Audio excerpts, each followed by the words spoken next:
하지만 세상의 많은 어려움 속에 지치고 넘어질 때가 한두 번이 아니었습니다. 그러한 모든 것을 이기고 나온 우리 한일의 모든 가족들을 주님께서 축복하여 주시고, 아직도 힘에 겨워 지쳐있는 우리 한일의 가족들이 있다면 주님께서 이겨낼 수 있도록 힘을 주시고, 모든 것을 희망을 먹고 사는, 정말 주님의 사랑을 먹고 사는 우리 모든 가족들 될 수 있도록 도와주시옵소서.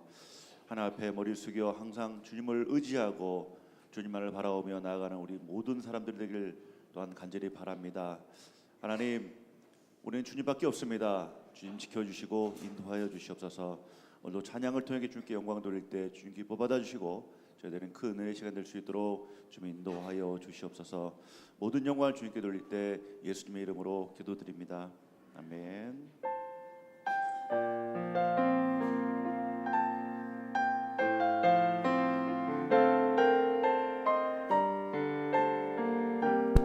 나는 하나님을 예배하는 예배자입니다. 나는 하나님을 예배하는 예배자입니다.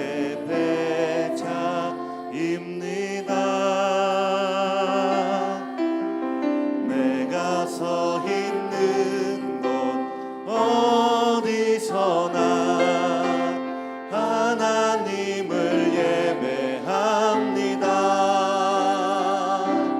내 영혼 거룩한 은혜를 향하여, 내 마음 완전한 하나님 향하여, 이곳에서 바로 이 시간 하나님을 나는 하나님을 예배하는, 나는 하나님을 예배하는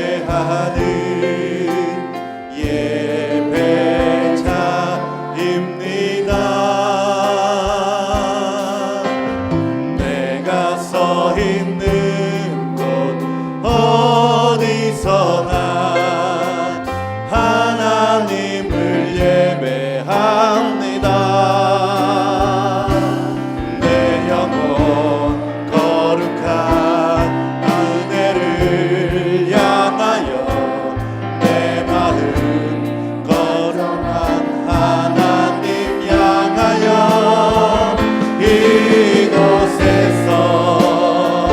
바로 이 시간 하나님을 내 영혼 거룩한 은혜를 향하여, 내 영혼 거룩한 은혜를 향하여, 내 마음 완전한 하나님 향하여, 이곳에서 바로 이 시간 하나님을 내 영혼 거룩한 은혜를 향하여, 내 영혼 거룩한 은혜를 향하여, 내 마음 완전한 하나님 향하여, 이곳에서 바로 이 시간 하나님을 나는 하나님을 예배하는 예배자입니다. 나는 하나님을 예배하는 예배자입니다. 내가 서 있는 곳 어디서나, 내가 서 있는 곳 어디서 하나님을 예배합니다. 하나님을 예배합니다. 내 영혼 거룩한 은혜를 향하여, 내 마음 완전한 하나님 향하여, 이곳에서 바로 이 시간 하나님을 예배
나의 눈물 안에 홀로 울던 맘 아시네 홀로 울던 맘 아시네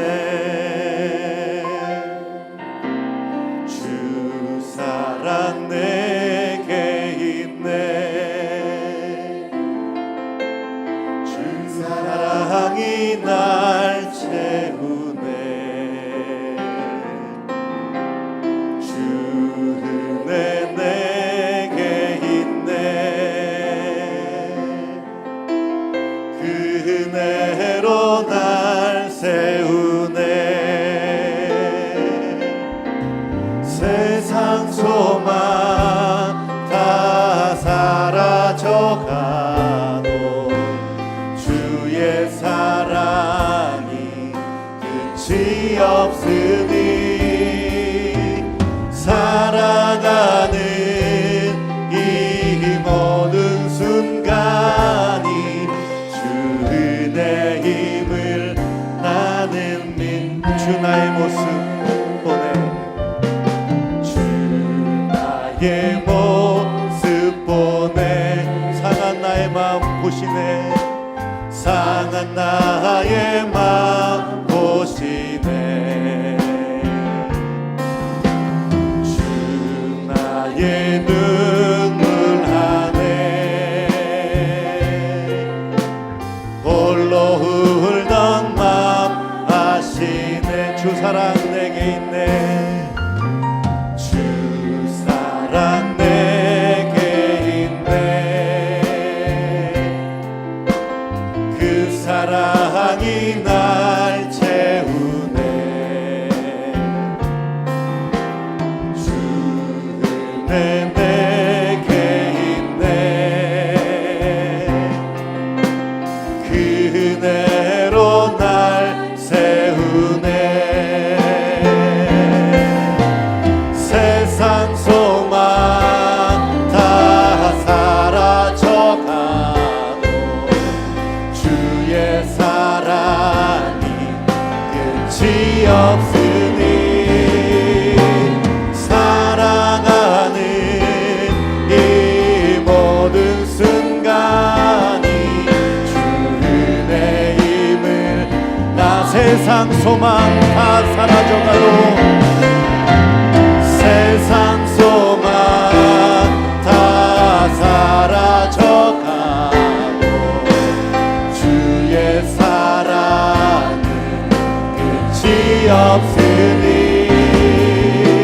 살아가는 이 모든 순간이 주 은혜 힘을 세상 소망 다 사라져가도 난 주님만을 세상 소망 다 사라져가도 주의 사랑은 끝이 없으니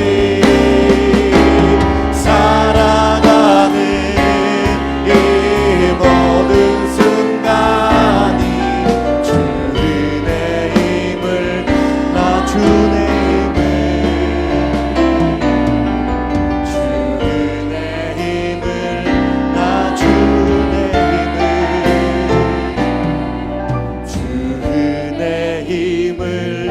나는 믿네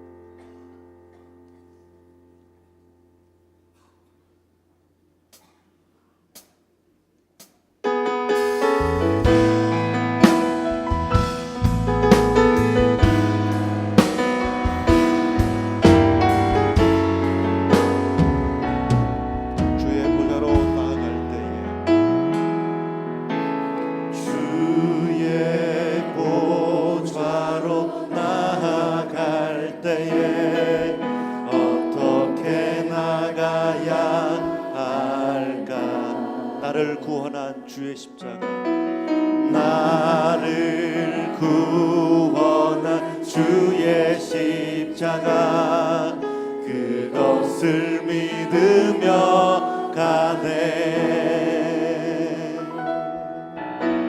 주의 보좌로 나아갈 때에 나 여전히 부족하나. 나를 부르신 주의 그 사랑, 나를 부르신 주의 그 사랑, 그것을 믿으며 가네. 자격 없는 내 힘이 아니 오직 예수님의 보혈로, 오직 예수님의 보혈로. 자격 없는 내 힘이 아니 오직 예수님의 보혈로.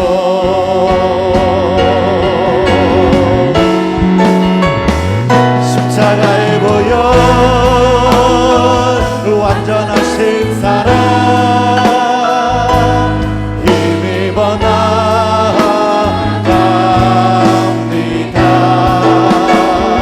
십자가의 보혈, 완전하신 사랑 힘입어 나에게 자격 없는 내 힘이 아닌 아멘. 자격 없는 내 힘이 아닌 오직 예수님의 보혈로, 오직 예수님의 보혈로. 자격 없는 내 힘이 아닌 오직 예수님의 보혈로, 오직 예수님의 보혈로. 우리 다 함께 일어나셔서 십자가의 보혈, 완전하신 주님의 사랑. 십자가의 보혈, 완전하신 사랑 힘입어 나갑니다.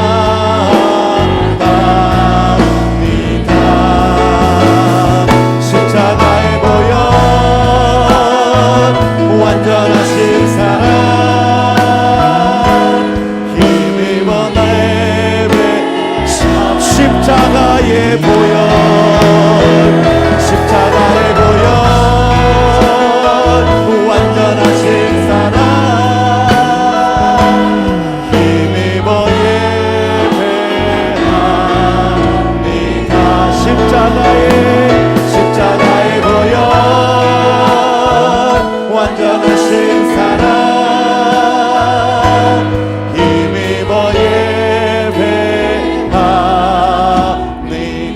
오늘도 함께 하실 주님을 향하여 이 모든 영광을 올려드립니다. 아멘.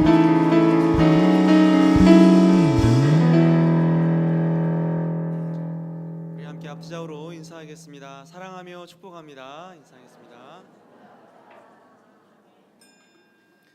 할렐루야. 그의 성소에서 하나님을 찬양하며 그의 권능의 궁창에서 그를 찬양할지어다.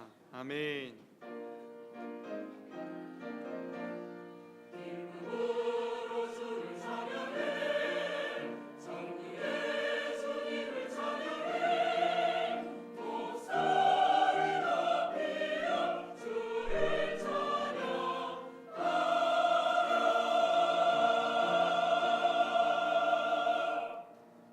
전능하사 천지를 만드신 하나님 아버지를 내가 믿사오며 그 외아들 우리 주 예수 그리스도를 믿사오니 이는 성령으로 잉태하사 동정녀 마리아에게 나시고 본디오 빌라도에게 고난을 받으사 십자가에 못 박혀 죽으시고 장사한 지 사흘 만에 죽은 자 가운데서 다시 살아나시며 하늘에 오르사 전능하신 하나님 우편에 앉아 계시다가 저리로서 산 자와 죽은 자를 심판하러 오시리라.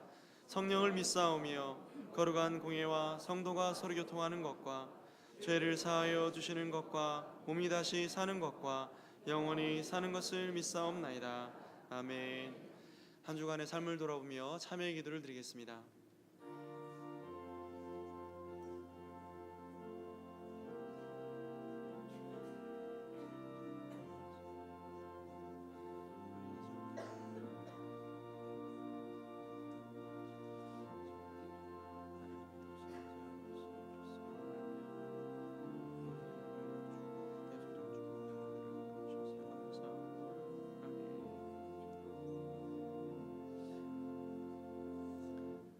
사제의 선언입니다. 만일 우리가 우리 죄를 자백하면 그는 미쁘시고 의로우사 우리 죄를 사하시며 우리를 모든 불의에서 깨끗하게 하실 것이요. 아멘.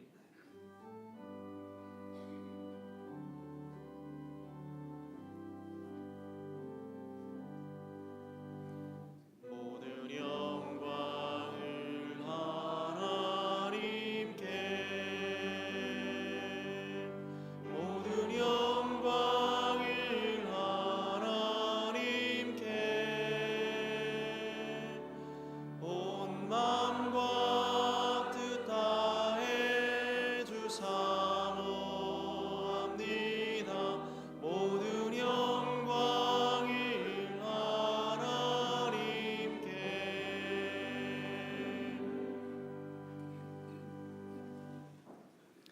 제1은 너는 나 외에는 다른 신들을 내게 두지 말라.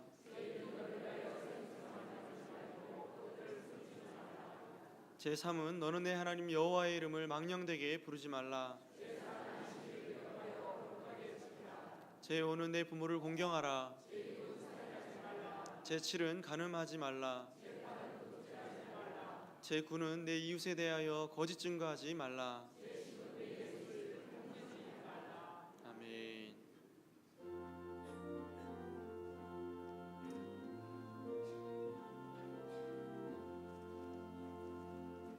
이란 저희 있으니 말라를 당한 자이리로라. 하늘이 변하고 물결이 일어나 산 위에 넘치되 두렵잖네. 이방이 떠들고 나라들 모여서 진동하나. 우리 좀 목소리 한 번만 말하면 천하의 모든 건 망하겠네. 만유주 하나님 우리를 도우니 피난처요. 세상의 난리를 그치게 하시니 세상의 장검이 쓸데없네. 높으신 하나님 우리를 구하니 할렐루야. 외로움이 심하고 환난이 극하나 피난처 되시는 주 하나님.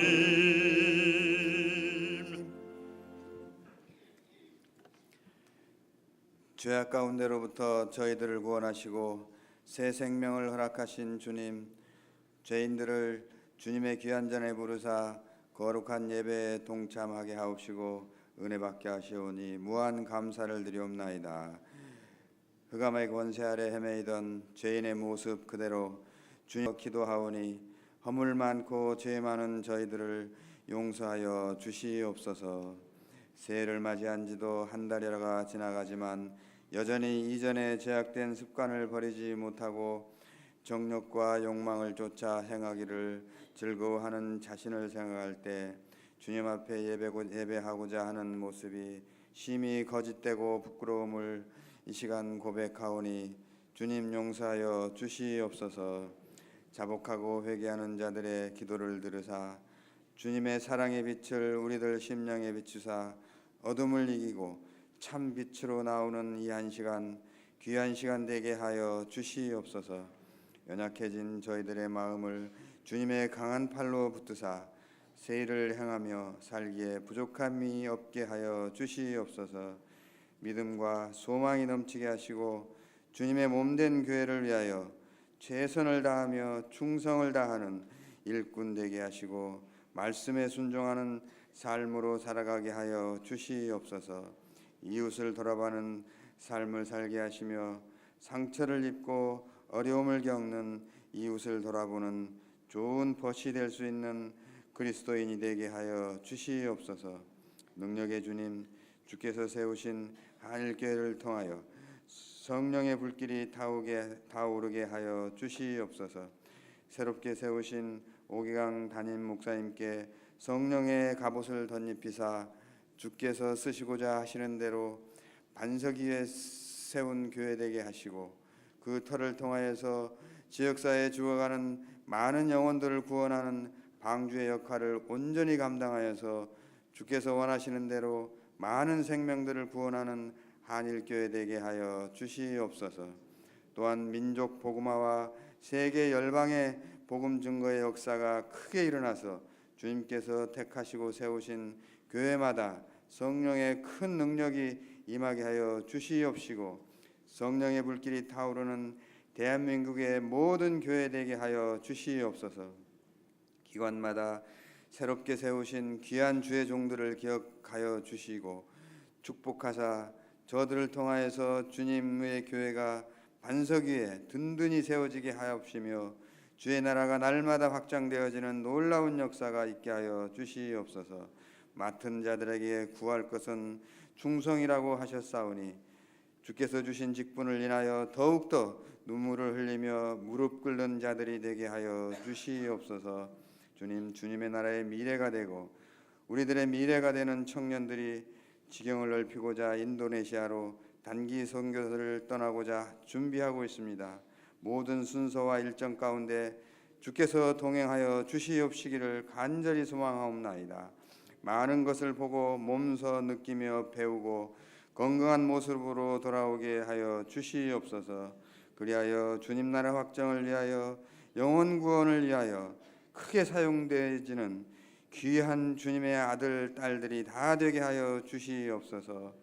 찬양으로 수종드는 찬양대를 축복하여 주시옵시고 이 예배를 위하여 수고하는 모든 손길들에게 축복의 축복을 더하여 주시옵소서. 교회의 미래가 되시고 생명이 되시는 예수 그리스도의 귀하신 이름 받들어 기도도 올려옵나이다.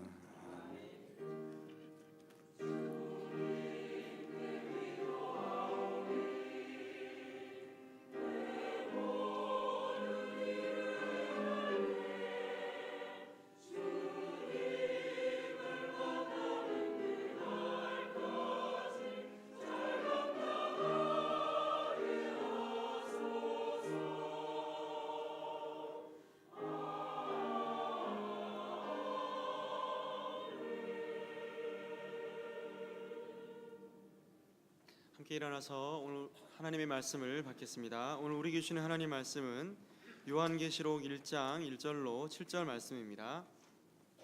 말씀을 제가 봉독하겠습니다. 예수 그리스도의 계시라.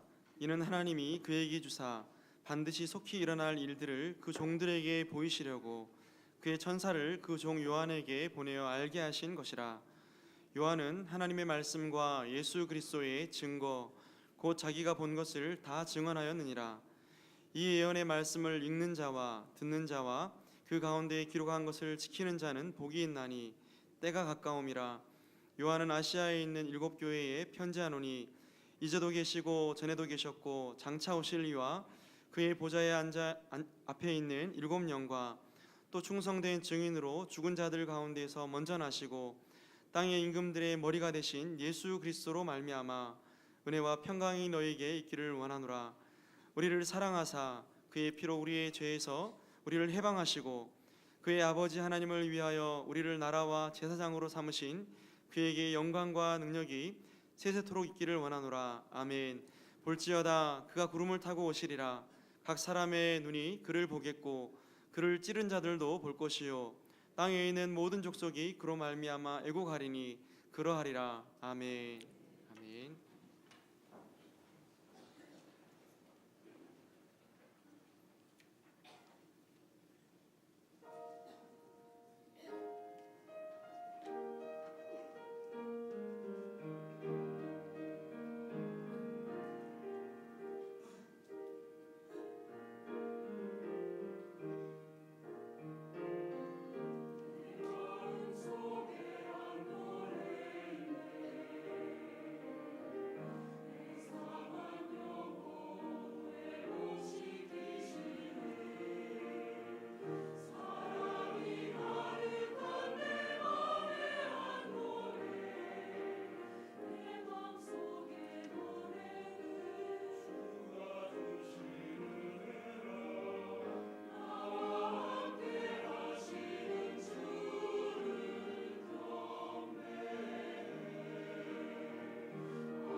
아멘, 아멘. 감사합니다. 할렐루야.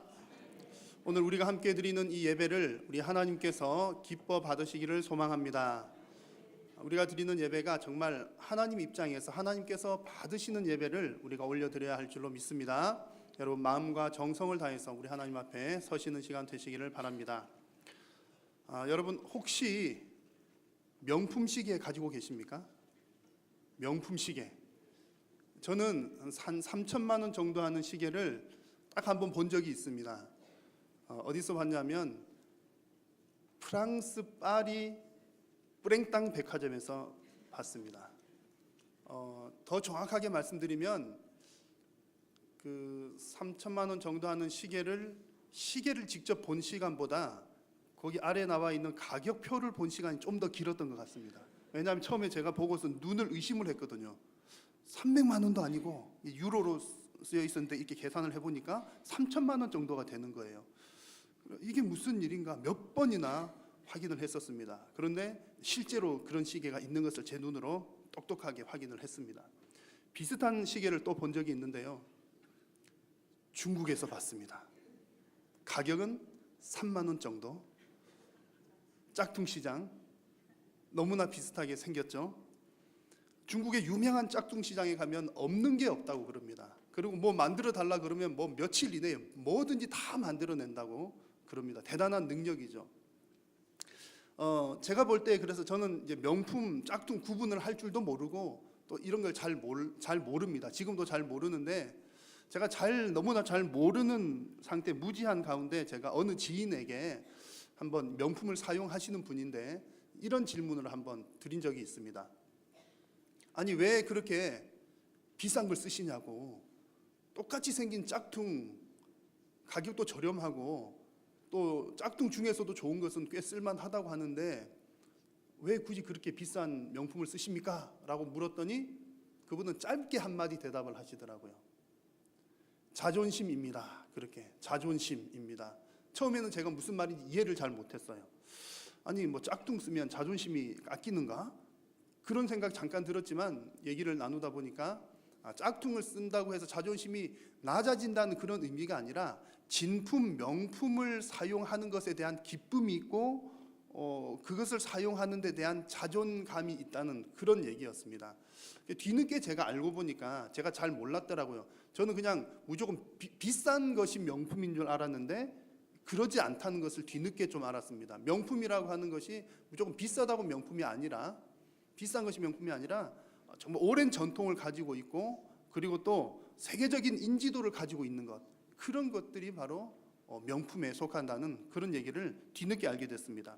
그러다 보니까 그런 물건들이 대체로 고가이다 보니까 우리가 명품 그러면 비싼 것 이런 이미지가 있었던 거죠. 그래서 제가 그 이후로는 조금 비싸더라도 명품을 쓰는 사람들의 마음이 어떤 마음이구나라고 하는 것을 조금은 깨닫게 되었습니다. 그러고 보니 저에게도 명품이 있습니다. 여러분 저도 명품이 있습니다. 짝퉁 아닌 절대 짝퉁이 아닌 명품이 있는데 진품이 있는데요. 아마 여기 계신 여러분들도 다 똑같이 가지고 계신 것이라고 저는 확신을 합니다. 어떤 명품이냐 하면 우리 주 예수님을 향한 믿음입니다. 우리가 가지고 있는 믿음은 진품 명품인 줄로 믿습니다. 그러면 그 얘기는 무슨 얘기죠? 믿음에 진품이 있다는 말은 믿음에 가짜 짝퉁도 있다는 얘기입니다. 여러분 가짜 믿음 있습니다. 여기 계신 분들은 그런 분 한 분도 없는 줄로 저는 확신을 합니다. 자, 우리는 이런 짝퉁 믿음을 일컬어서 두 단어로 이단이라고 합니다. 이단들을 짝퉁 믿음이라고 하죠. 겉으로는 너무나 비슷합니다. 똑같이 생겼습니다. 아니 어떤 때는 더 좋아 보이기도 합니다. 그러나 끝이 다른 것이죠. 그래서 이단들은 짝퉁 믿음입니다. 자, 그런데 문제는요. 여러분 짝퉁들 가운데서도 보면 짝퉁인데 너무 좋은 게 있습니다. 그래서 전문가들도 구분하기 어려운 짝퉁도 있다는 얘기를 들었습니다. 믿음에 있어서도 가만히 보면 우리가 진품인데 우리가 가지고 있는 믿음이 진짜 믿음인데 가끔은 보면 이단들이 가지고 있는 믿음이 더 진짜처럼 보이기도 하는 겁니다. 왜 그런 거 아니? 그분들은 예수님의 재림에 대해서 천국에 대해서 우리보다 너무나 더 사모하는 마음을 가진 사람들이 있기 때문입니다. 자, 여러분들 제가 한번 질문 한번 드려볼게요. 여러분, 예수님께서 빨리 재림하셨으면 좋겠습니까? 아니면 천천히 재림하셨으면 좋겠습니까? 그거 보세요. 지금 대부분은 빨리 지금 대답 못 하시잖아요. 지금 한 16분 정도는 빨리 대답하셨는데 대부분은 빨리 대답 못 하셨어요. 여러분, 진짜를 가지고 있으시면서도 머문머문 하시잖아요. 그런데 이단들 중에 좀 믿음 좋은 이단들은 보면 전혀 주저함이 없습니다. 당장 오셨으면 좋겠습니다. 오늘 밤에라도 왔으면 좋겠습니다. 그런 믿음을 가진 분들이 있다는 얘기죠. 왜 이런 일이 생길까요? 아니, 왜 우리는 진짜를 가지고 있는데 가짜인 저들보다 뭔가 예수님에 대한 그런 마음이 좀 덜한 것처럼 보여질까요? 제가 그 이유를 곰곰이 한번 생각을 하다가 여러 가지 이유들이 있겠지만 오늘 우리가 함께 읽은 말씀 요한계시록에 관한 것에서 한 가지 답을 생각을 했습니다. 이단들은 요한계시록을 잘못 이해하고 있습니다. 잘못 이해하고 있는데 너무 자주 접하고 잘못 이해한 것을 너무나 확실하게 믿기 때문에 잘못된 방법으로 예수님의 재림을 고대합니다. 잘못된 거지만 너무 간절히 고대를 하는 거죠. 반면에 우리 정통신앙을 가진 우리들은 그 이단들에 비해서 요한계시록 말씀을 조금은 더 멀리하는 경향이 있습니다. 자주 접하지를 않아요. 그러다 보니까 예수님의 재림에 대해서 기대하는 기대감이 조금은 줄어드는 측면이 있는 것 같습니다. 그래서 올해 주일낮 설교 시간에 요한계시록 말씀을 강해를 하려고 합니다. 쉽지 않은 일이 될 수 있겠는데요. 매주 진행하지는 않겠고요. 한 2주에 한 번 정도, 또 절기라든지 그때 필요한 말씀들 나눌 테고, 대략 한 2주나 혹은 3주에 한 번 정도 해서 올 한 해는 요한계시록 말씀을 한번 쭉 살펴보고자 합니다. 제가 설교하는 내용들은 주로 우리 교단에 속한 신학자들, 교수님들의 신학적인 바탕을 기본으로 합니다. 기본 베이스는 우리 교수님들이 가르치는 그런 내용들입니다. 만약 여러분들께서, 제가 오늘부터 요한계시록 설교를 하잖아요. 설교를 했는데 요한계시록 말씀은 해석이 좀 다양할 수가 있습니다. 제가 이렇게 설교를 했는데 여러분 오늘 저녁에 집에 돌아가셨는데 기독교 방송을 트셨는데 다른 목사님이 요한계시록을 다르게 해석을 하는 거예요. 자, 그러면 그때 여러분들은 어느 목사님 말씀을 믿어야 될까요? 1번 한일교회 오 목사님, 2번 TV에 나오는 목사님. 몇 번요? 여러분, 이거 너무나 중요한 포인트입니다. 여러분들은 우리 한일교회에서 선포되는 말씀을 아멘으로 받으셔야 합니다. 왜냐하면 하나님께서 한일교회의 예수님을 대리하는 목자로 저를 세우셨기 때문에 하나님의 말씀을 제가 이렇게 풀어서 하는 말씀을 여러분들은 믿으셔야 합니다. 물론 이제 다른 목사님이 다르게 한다고 해서 저 목사님 우리 목사님이랑 다른데 이단이네 그렇게까지 생각하실 것은 없습니다. 그런 것은 아니지만 좀 다른 해석이 혹 여러분 들려진다 하더라도 우리 목사님이 가르쳐 주신 것을 우리는 따라야 해 라는 여러분 자세를 갖는 것이 바람직합니다. 제가 이렇게 말씀드리는 이유가 제가 무슨 계시를 받아가지고 내가 말하는 게 진리야 이런 차원에서 말씀드리는 것이 아니라 제가 말씀을 증거할 때는 임의로 제가 해석을 하고 벽 보고 10시간 기도해서 계시받은 말씀을 여러분께 풀거나 그런 차원은 아닙니다. 그런 차원이 아니라 아주 안전하게 정통신학 안에서 우리 교단이 속한 신학자들이 풀이한 것을 기반으로 하기 때문에 여러분 제가 이 강단을 통해서 여러분들에게 전하는 이 말씀은 매우 안전하고 여러분 믿으셔도 문제가 전혀 없다는 그런 내용입니다. 그래서 여러분 요한계시록 말씀을 쭉 나누어 나갈 때 이 요한계시록 말씀을 통해서 여러분들의 신앙이 정말 바른 종말론적 신앙을 가지심으로 우리 주님 오실 날을 준비하시는 여러분 다 되시기를 축원합니다. 자, 어떤 물건이든지 혹은 어떤 모임이든지 목적이 참 중요합니다. 목적을 아는 것이 중요하죠. 이것은 뭐 하기 위해서 만들어진 물건이야, 이 모임은 뭐 하려고 모인 모임이야 라고 하는 것들이 너무나 중요합니다. 자, 여러분 혹시 이곳이 어딘지 아시는 분 아마 계실 겁니다. 성지순례 다녀오신 분들은 터키 지역 다니시면서 에베소 지역에 가면 이제 이런 유적지를 만날 수가 있습니다. 여러분 성지순례 우리 교회 다녀오신 분들 계신데 아마 기억나실 겁니다. 자, 혹 여기는 무엇을 하는 곳일까요? 힌트는 저기 보이는 구멍들 사이 아래쪽에는 온천수가 흐릅니다. 온천수가 물이 쫙 흘러요. 무엇 하는 곳일까요? 자, 온천이 흐른다고 해서 저기에 뭐 손을 씻거나 빨래를 해서는 안 됩니다. 왜냐하면 저것은 화장실이기 때문이죠. 고대 에베소에 있었던 공중 화장실, 옆 사람들 다 있는데 앉아서 얘기를 많이 나누었다고 합니다. 공중 화장실입니다. 우리나라에서도 그런 비슷한 일들이 있었죠. 우리나라 양비연기 처음 생겼을 때 시골에서 어머님 올라오시면 아이고 서울에는 집안에 이렇게 우물도 다 있다냐 그러면서 거기서 세수를 하셨다는 전설이 있기도 합니다. 여러분, 무엇이든지 사용 목적이 뭔지를 정확하게 아는 게 중요하다는 얘기죠. 너무나 중요합니다. 자, 하나님께서 사도 요한에게 요한계시록 말씀을 주셨습니다. 계시록 이 말씀을 주셨는데 요한 시대에 그 말씀을 주신 목적이 뭘까?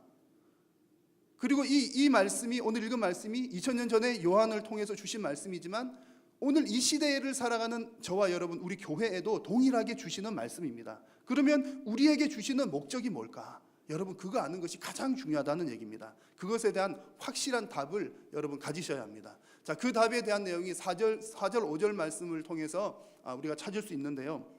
제가 빨간색 부분을 중심으로 해서 한번 읽어보겠습니다. 요한은 아시아에 있는 7 교회에게 편지하노니, 그리고 뒷부분에 예수 그리스도로 말미암아 은혜와 평강이 너희에게 있기를 원하노라. 자, 이 말씀을 통해서 뭐가 중요하냐 하면 요한계시록은 아시아에 있는 7 교회들에게 주신 편지 형식의 글이라는 사실입니다. 요한계시록은 편지 형식의 글입니다. 자, 여러분, 편지는 보통 어떤 사람에게 어떤 경우에 씁니까? 뭐 여러 가지 종류가 있지만 편지 그러면 가장 기본적인 것은 내가 아는 사람에게 안부를 전할 때, 나 잘 있어, 너 잘 지내고 있어, 뭐 그런 내용들을 쓰는 것이 편지의 기본 형식입니다. 자, 요한계시록 편지입니다. 소아시아에 있는 7 교회들에게 안부를 묻는 겁니다. 어떤 안부를 묻느냐면 그 교회들이 지금 현실적으로 핍박과 환난 가운데 있어요. 그 교회들이 신앙적으로 어려운 가운데 있는데 그들에게 사도 요한이 하나님으로부터 계시를 받아서 너희들 잘 지내니? 지금 힘들지만 잘 버텨봐 라고 하는 위로하고 권면, 그렇게 해서 그들을 믿음으로 더 견고하게 세우기 위한 편지가 바로 요한계시록이라는 얘기입니다.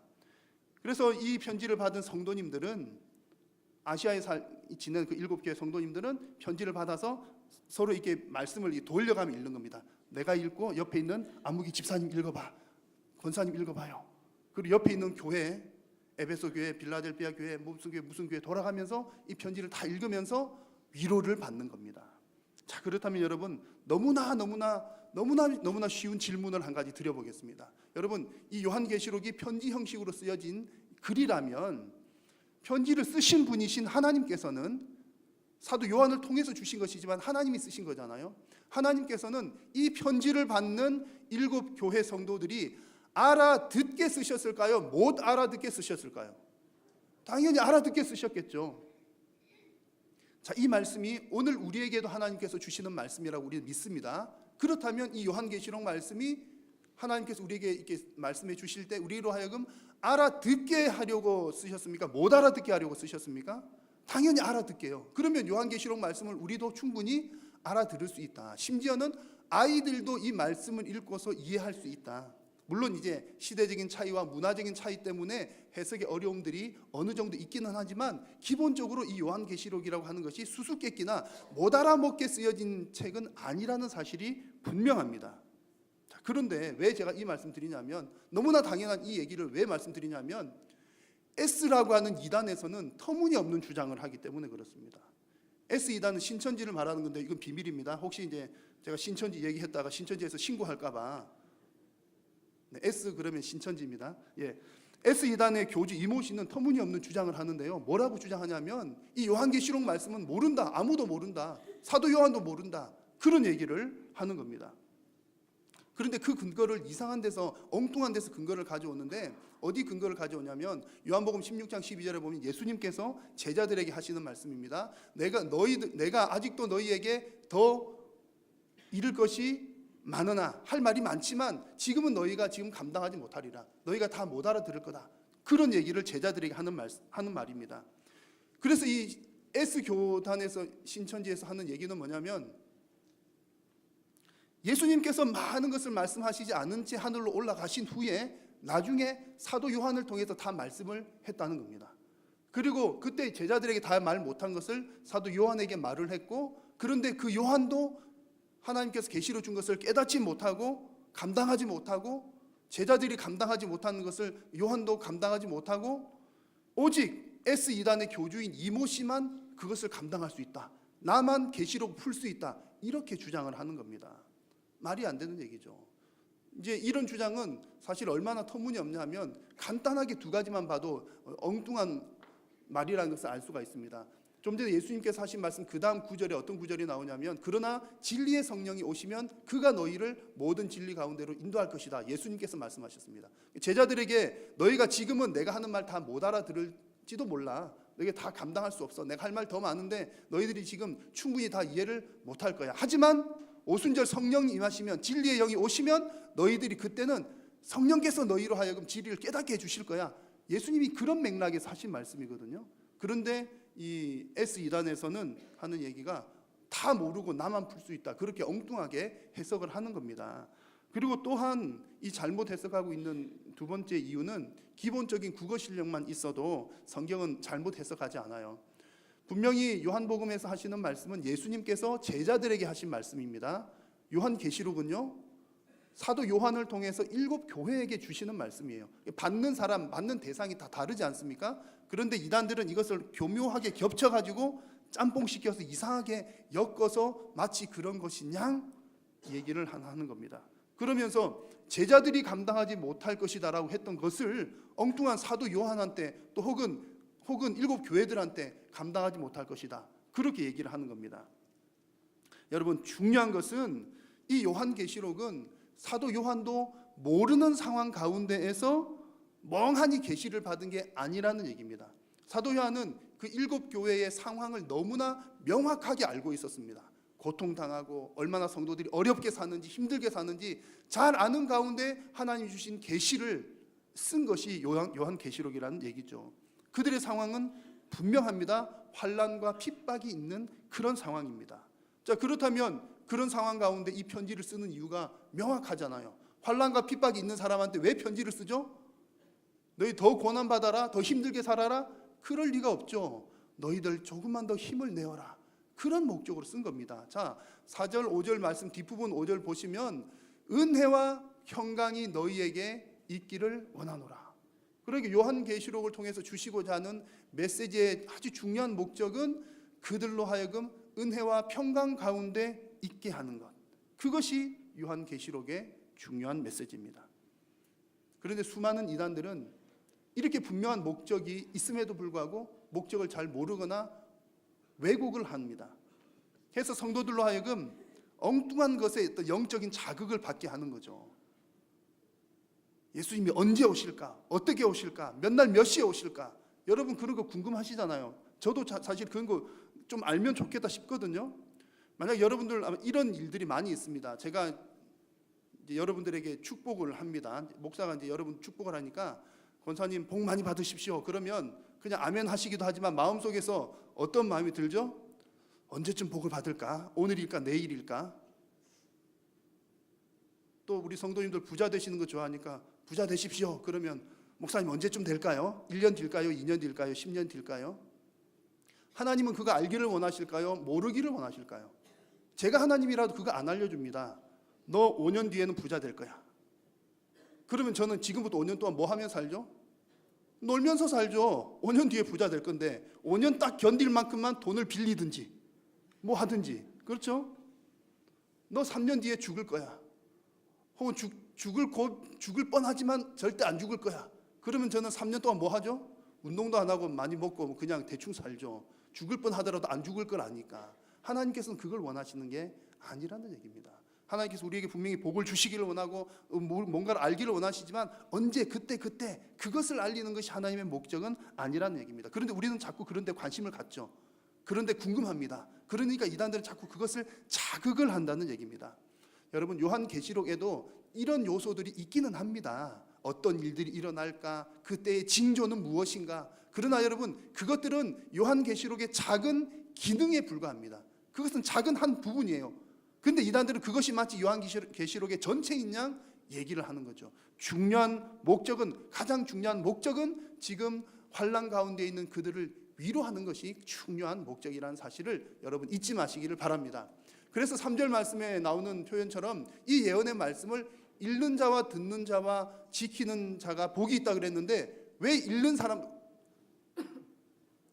사람도 복을 받죠? 이제 이해가 좀 되시지 않습니까? 왜 이 예언의 말씀을 읽기만 해도 복이 될까요? 예언의 말씀을 읽으면 위로가 되니까, 하나님께서 우리를 위로하신다는 사실을 깨달으니까 읽기만 해도 복이 되는 겁니다. 여러분, 제가 이 요한계시록을 설교하는 것은 뭐 이단들이 하는 것처럼 뭐 여러분들에게 어떤 심판을 빌미로 해서 뭐 겁을 주거나 성도님들 재산 다 바치시오, 재산을 바치게 하거나 여러분들 책망을 하거나 그러려고 이 요한계시록 말씀을 나누는 것은 절대로 아닙니다. 주어진 목적 그대로 하나님께서 요한을 통해서 초대교회 7교회에게 위로의 메시지를 주셨던 것처럼 동일하게 하나님께서는 이 요한계시록을 통해서 우리 한일교회 성도님들에게도 예수님 재림하실 그때까지 믿음으로 위로를 받으면서 평강 가운데 잘 견디라, 이 메시지를 전하기를 원하십니다. 저도 그 말씀 그대로 이 계시록의 말씀을 여러분들에게 전하기를 바라는 것입니다. 여러분 모두가 다 이 요한계시록의 말씀을 통해서 하나님께서 주시는 위로와 평강을 풍성하게 누리시기를 축원합니다. 제가 이렇게 말씀을 드렸지만 혹 여러분들 마음 가운데 그래도 이상해, 계시록 그러면 뭐 심판 아니야? 웬 계시록이 웬 위로지? 웬 평강일까? 그렇게 여러분 마음의 생각 드시는 분들이 계실지도 모르겠습니다. 왜냐하면 우리가 워낙 익숙해요. 계시록 그러면 어떤 이미지가 먼저 떠오르십니까? 계시록 그러면 무슨 일곱 불 달린 뭐 용, 짐승, 그리고 지구 멸망, 이런 것들이 먼저 떠오르기 때문에 사실은 그런 느낌이 있습니다. 그러나 여러분, 앞서 말씀드린 것처럼 중요한 것은 요한계시록은 분명히 성도님들을 위로하기 위해서 쓰여졌다. 가장 중요하고요. 그렇다면 어떤 내용으로 위로를 하는가? 그것이 1절 말씀 보면 잘 나와 있습니다. 자, 1절 말씀을 같이 한번 읽겠습니다. 시작. 예수 그리스도의 계시라.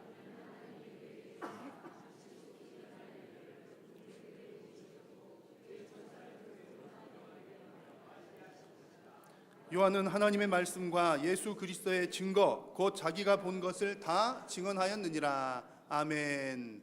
자, 어떤 일을 알게 하기를 원하십니까? 반드시 속히 일어날 일들을 알려주는 것이, 반드시 속히 일어날 그 일을 알려주는 것이 성도들이 위로를 받는 겁니다. 그러면 또 궁금하죠. 그러면 반드시 속히 일어날 일은 뭘까? 이단들은 뭐라고 말하냐면 그 반드시 속히 일어날 일들이 요한계시록 1장부터 22장까지 쫙 나와 있는데 심판이다, 그런 얘기를 합니다. 물론 그 포함이 되어 있습니다만 여러분 중요한 것은 다른 데 있습니다. 반드시 속히 일어날 일들이라고 하는 이 말을 정확하게 번역을 하면 이렇게 됩니다.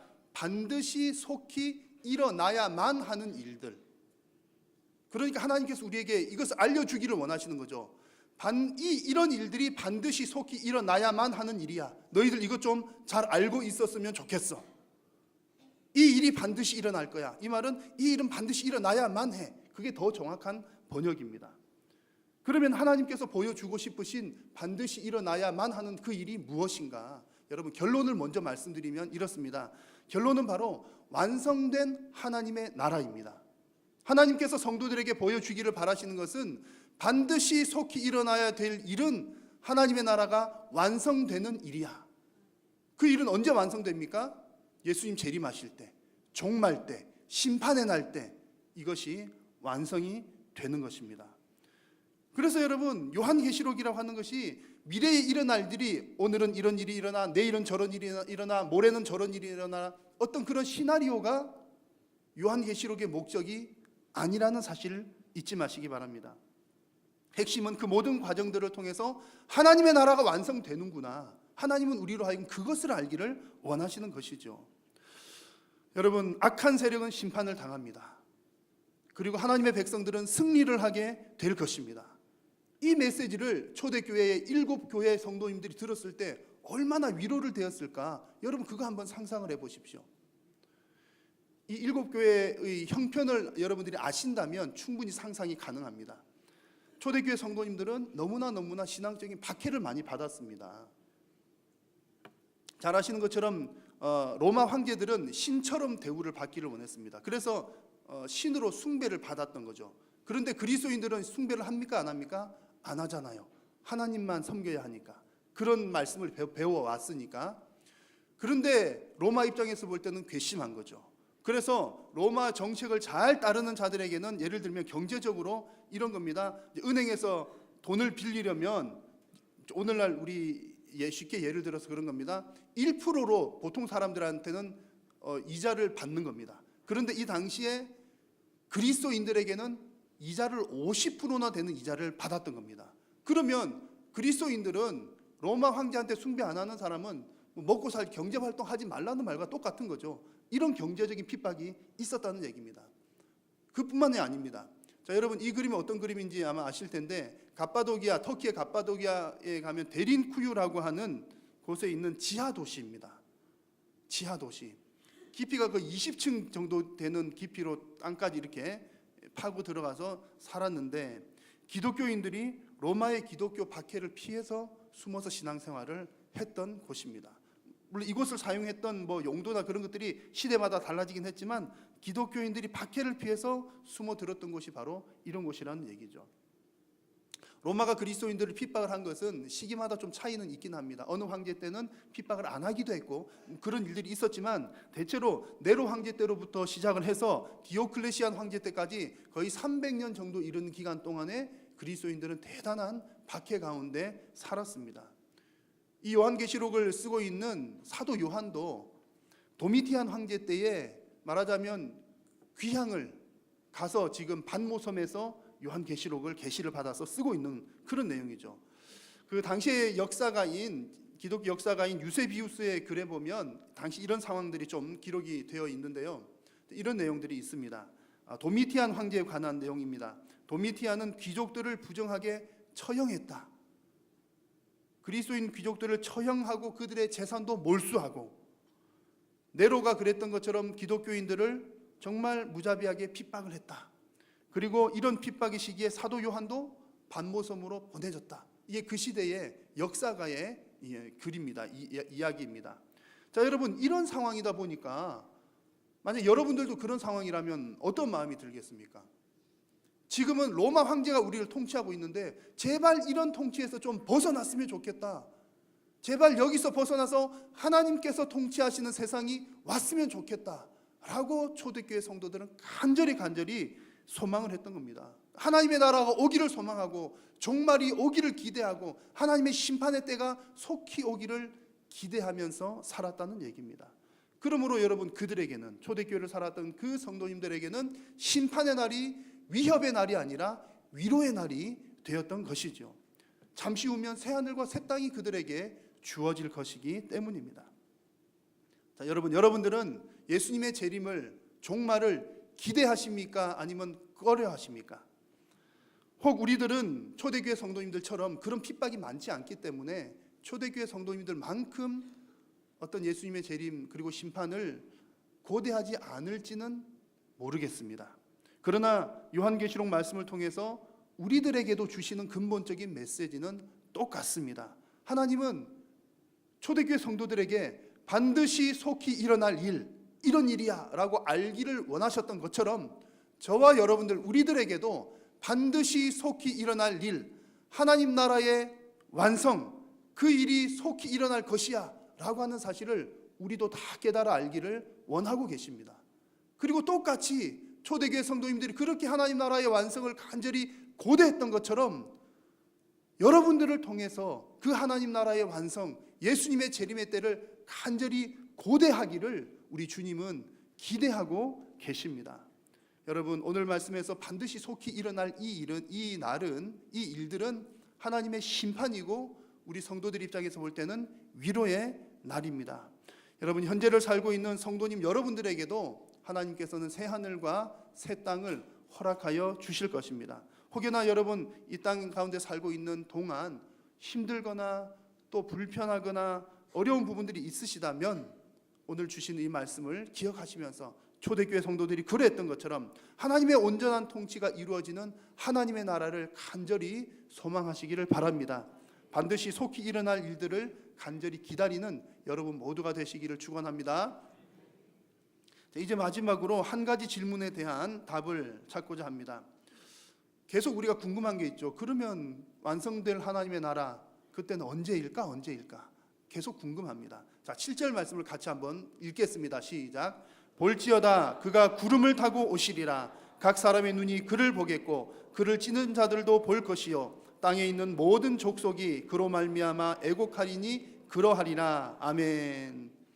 하나님의 나라, 하나님 나라의 도래가 완성되는 시점은 예수님께서 구름 타고 오시는 그 시점입니다.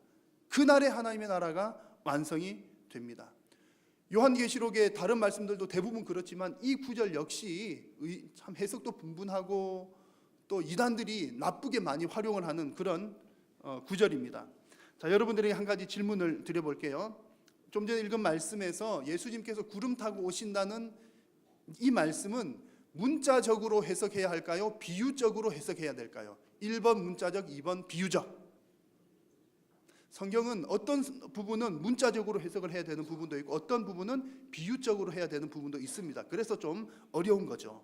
자, 말씀드렸습니다만 제가 이렇게 해석을 해드리면 여러분 아멘으로 받으시기 바랍니다. 말씀드린 것처럼 저를 비롯해서 우리 다 교육자들도 여러 가지 신학 서적들이나 공부들을 폭넓게 하지만 가장 중요한 핵심적인 부분에서는 우리 교단 정통 교리를 기반으로 해서 말씀을 정리를 합니다. 그래서 여러분 이 말씀이 바른 해석이다라고 여러분 확신을 가지셔도 좋습니다. 자, 예수님께서 구름 타고 오신다는 이 말씀에 대해서 제이라고 하는 이단에서는 이렇게 해석을 합니다. 제이는 정명석 JMS를 말합니다. 제가 이거 직접 배운 내용이기 때문에 이단에 제가 가가지고 직접 들은 내용이라 아직까지 기억납니다. 20여 년 전 얘기인데 대학생 때 가가지고 했더니 얼마나 공부를 재밌게 가르치는지 몰라요.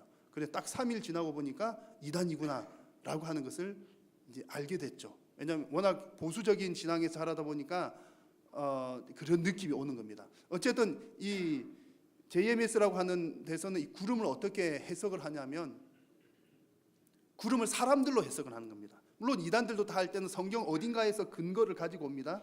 성경에 보면 구름같이 많은 사람들, 구름 때 사람들을 그렇게 비유를 한 곳들이 있잖아요. 그렇게 해가지고 여기서 말하는 구름은 사람들이야. 많은 사람들 가운데 예수님이 재림하시는데 내가 여러분들 많은 사람들 가운데 왔잖아. 내가 재림 예수야. 정명석. 그런 이단이 있고요. 말씀드린 S 이단에서는 이 구름을 어떻게 해석을 하냐면 진짜 구름이 아니라 어떤 영적인 분위기를 말한다 이렇게 해석을 합니다. 하나님께서 그런 구름 가운데 임재하신다 그런 표현들을 인용을 해와가지고 진짜 구름이 아니라 그런 영적인 분위기다. 자, 보십시오. 이런 이단들이 이렇게 해석을 하는 이유가 뭘까요? 너무나 분명하죠. 본인은 구름 타고 올 수 있습니까? 없습니까? 못 오잖아요. 그러니까는 어쨌든 이거는 구름은 진짜 구름 아니다라는 쪽으로 몰고 가는 겁니다. 그렇게 해서 이 S이단에서는 어떻게 해석을 하냐면 예수님의 말씀을 바르게 지키는 자에게 예수님께서 재림하시는데 내가 바로 그 사람이다. 내가 하나님 말씀 바르게 지키고 따랐더니 예수님께서 나에게 재림하셨다라고 주장하는 것이 S이단의 주장입니다. 전혀 잘못된 해석이죠. 여러분 우리들의 해석은 그렇지 않습니다. 여러분 이 말씀은 예수님께서 구름 타고 오신다는 이 말씀은 비유가 아니라 실제로 문자적으로 해석할 부분입니다. 왜냐하면 예수님께서 승천하실 때 그렇게 약속하셨기 때문이죠. 사도행전 1장 9절 11절 말씀을 보시면 이런 말씀이 있습니다. 자, 예수님께서 다 말씀을 하시고 승천하시는 장면에서 구름 사이로 올라가시는데 구름에 가리어서 보이지 않았습니다. 천사가 하는 말이 하늘로 올려주신 이 예수는 하늘로 가심을 본 그대로 오시리라 라고 말씀했습니다. 사람들이 구름 때문에 예수님께서 이렇게 올라가는 게 구름에 가리어서 안 보였는데 나중에 오실 때도 똑같이 이런 모습으로 오실 거다. 예수님 승천하시는 이 장면에서 천사들이 한 얘기입니다. 그리고 오늘 7절 말씀에서도 그랬죠. 볼지어다 그가 구름 타고 오시리라 라고 한 그 다음에 어떤 내용입니까? 각 사람들의 눈이 그를 볼 것이다. 사람들이 다 볼 거라는 그런 얘기입니다. 여러분 예수님께서 이렇게 구름 타고 오실 때는 모든 사람들이 함께 동시에 보게 됩니다. 그때 사람들의 희비가 엇갈리겠죠. 예수님을 믿는 자들에게는 예수님께서 구름 타고 오시는 것이 통쾌한 순간이 될 겁니다. 그러나 믿지 않는 자들에게는 예수님께서 구름 타고 오시는 그 순간이 통곡하는 순간이 되고 말 것입니다. 왜냐하면 이미 늦었기 때문이죠. 그래서 7절 말씀에 애곡하는 사람들이라고 하는 표현이 바로 이 통곡하는 사람들입니다. 이제는 때가 늦었다는 거죠. 통곡하는 이유가 진짜로 심판이 있구나, 이제야 그 심판이 있다는 것을 이제야 알았는데 이미 그때는 늦었다는 얘기죠.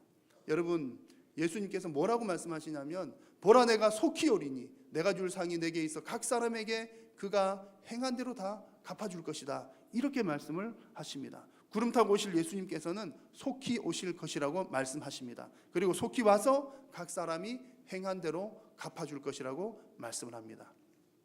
그러므로 여러분, 우리 성도님들은 늘 두 가지 사실을 잘 염두에 두고 살아야 합니다. 심판의 날이라고 하는 것이 새하늘과 새 땅이 시작되는 기쁜 날입니다. 우리에게는 위로의 날입니다. 그러나 동시에 성도들도 각자가 행한 일들에 대해서 하나님 앞에서 결산할 때는 반드시 있기 때문에 우리에게 맡겨진 사명 잘 감당했는지 하나님 앞에 늘 염두에 두면서 살아야 할 줄로 믿습니다.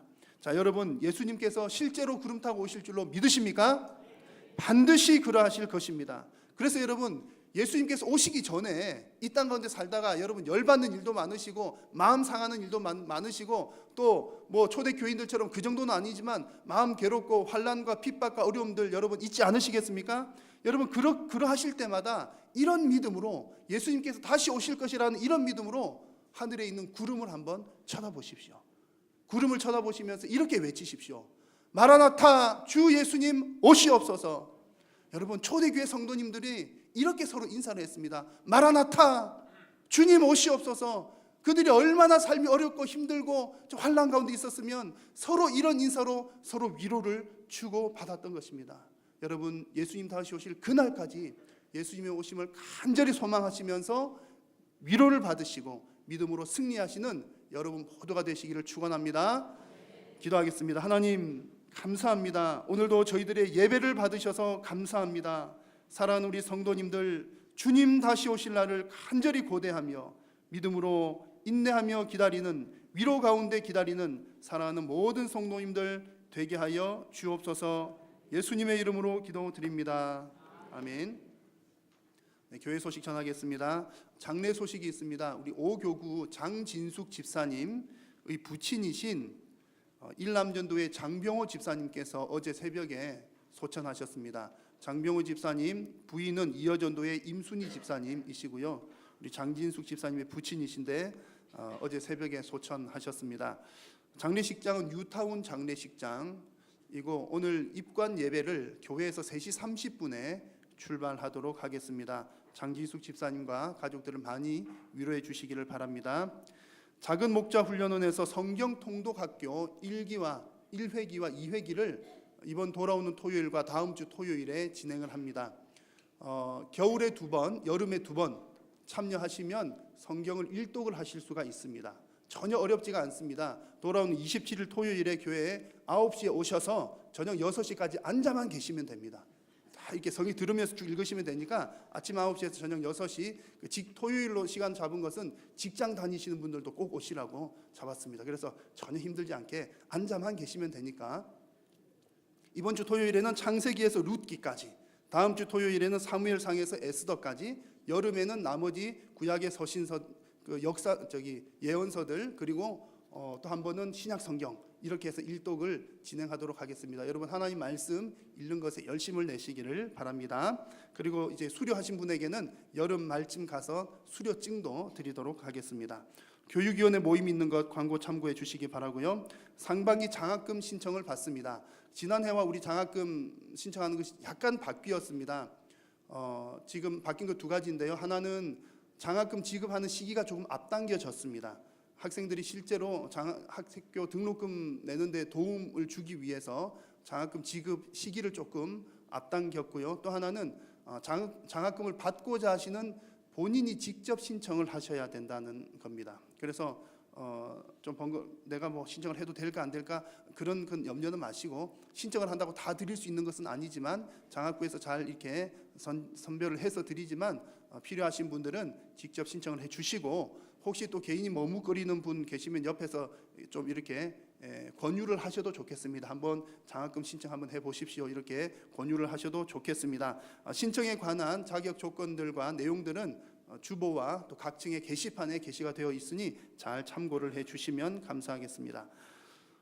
돌아오는 24일 수요일부터 우리 청년부에서 인도네시아 자카르타 쪽에 단기 선교를 떠납니다. 여러분 많이 기도해 주시고 선교 준비하는 과정, 또 선교 진행하는 일정들, 또 마무리까지 안전하게 은혜 가운데 잘 마칠 수 있도록 여러분 많이 기도해 주시기를 부탁드립니다. 오늘 점심 식사는 김경희 권사님 가정에서 대접을 하십니다. 나머지 광고들은 주보를 참고해 주시기 바랍니다. 찬송하겠습니다.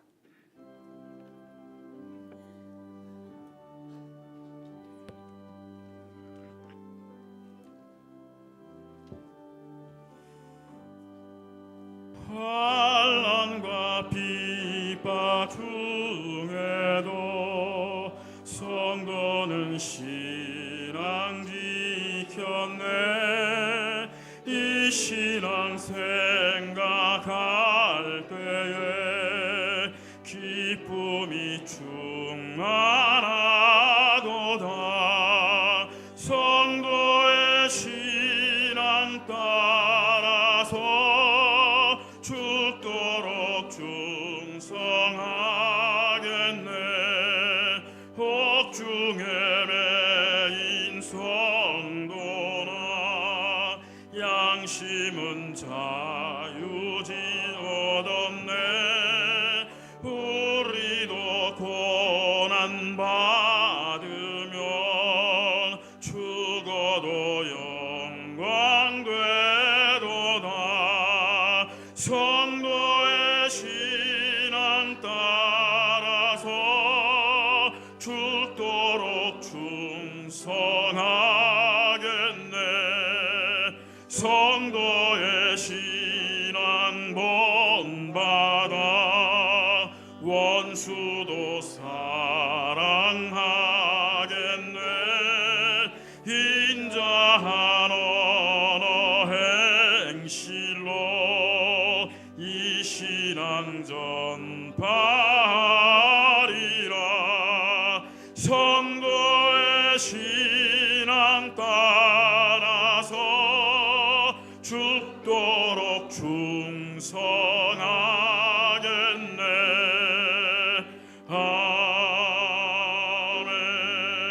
아멘.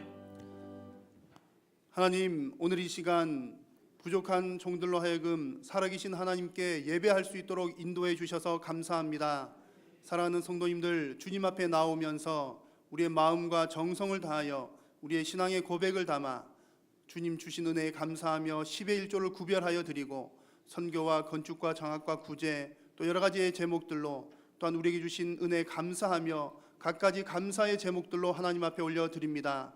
하나님께 드린 귀한 물질이 하나님 나라 영광 위하여, 또한 생명 사역 위하여 귀하게 쓰임받게 도우시고, 이 물질을 통하여 온전히 하나님께서만 영광 받아 주옵소서. 드리는 모든 손길들을 복되게 하시사 사랑하는 우리 성도님들 이 땅 가운데 살아가는 동안 물질로 인한 어려움 당하지 아니하도록 하나님 특별한 은혜로 간섭하여 주옵소서. 사랑하는 성도님들 가운데 육신의 질병으로 고통당하는 자들이 있습니까?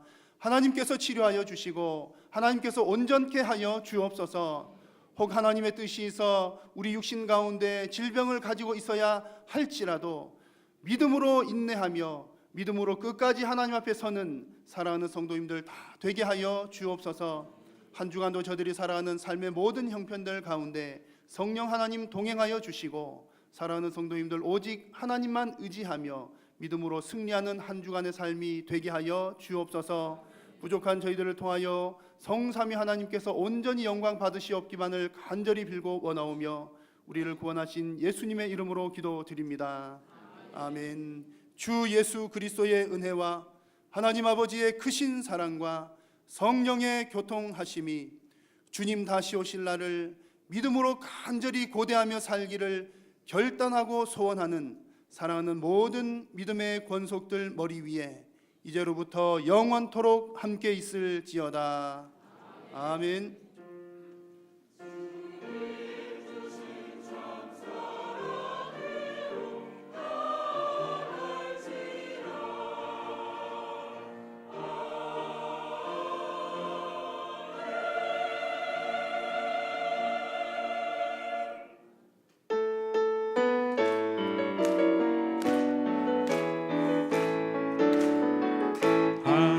하나님의 독생자 예수 날 위하여 오시었네. 내 모든 죄 사하시려고 십자가 지셨으나 다시 사셨네. 살아계신 주 나의 참된 소망 두려움이 사라지네. 사랑해 준 내가 길 인도하니 내 모든 삶의 기쁨 늘 충만하네. 예배를 마쳤습니다. 한 주도 주 안에 승리하시기 바랍니다.